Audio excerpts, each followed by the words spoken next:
महाराज जी, जैसे राजा जनक जी को 5 मिनट में परमात्मा की प्राप्ति हो गई थी, मैं ऐसा क्या करूं कि मुझे भी श्री जी के दर्शन 5 मिनट में हो जाएं? आप राजा जनक नहीं हैं।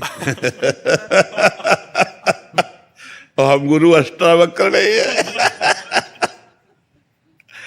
नहीं, राजा जनक जैसा शिष्य और अष्टावक्र जैसे गुरु, तो उन्होंने कहा घोड़े की रकाब पे पैर रखते हुए जितनी देर में बैठा जाता है इतने में ब्रह्म बोध करा देंगे।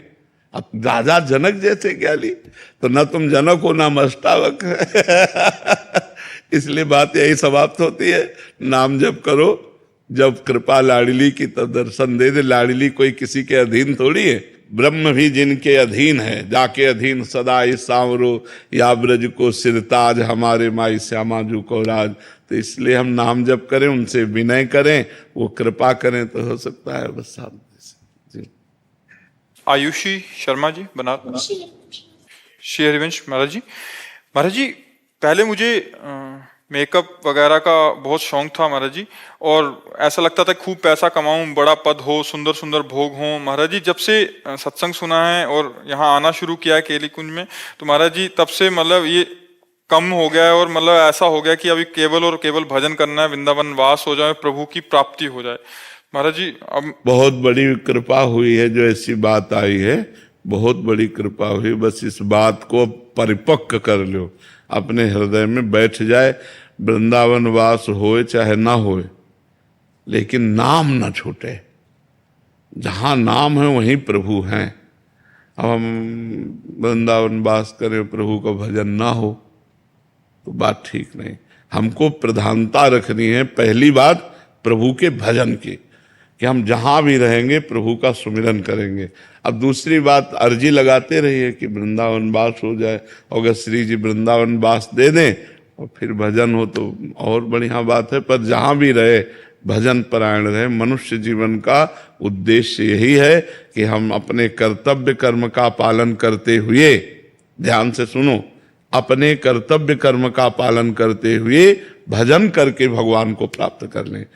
कहीं भागने की जरूरत नहीं है, कहीं कुछ बदलने की जरूरत नहीं है।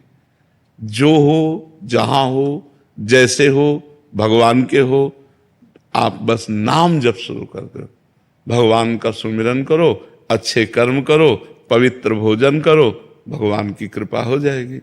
अच्छे कर्म नहीं हुए, अगर हमसे गलत कर्म होते रहे तो बहुत समय फिर लगेगा। मार्जन बार बार नहाओ और धूल में लौट जाओ, तो यह है कि अच्छे कर्म किए और फिर बुरे कर्म किए, फिर भजन किए, फिर बुरे कर्म किए, तो बहुत जन्म लग सकते हैं।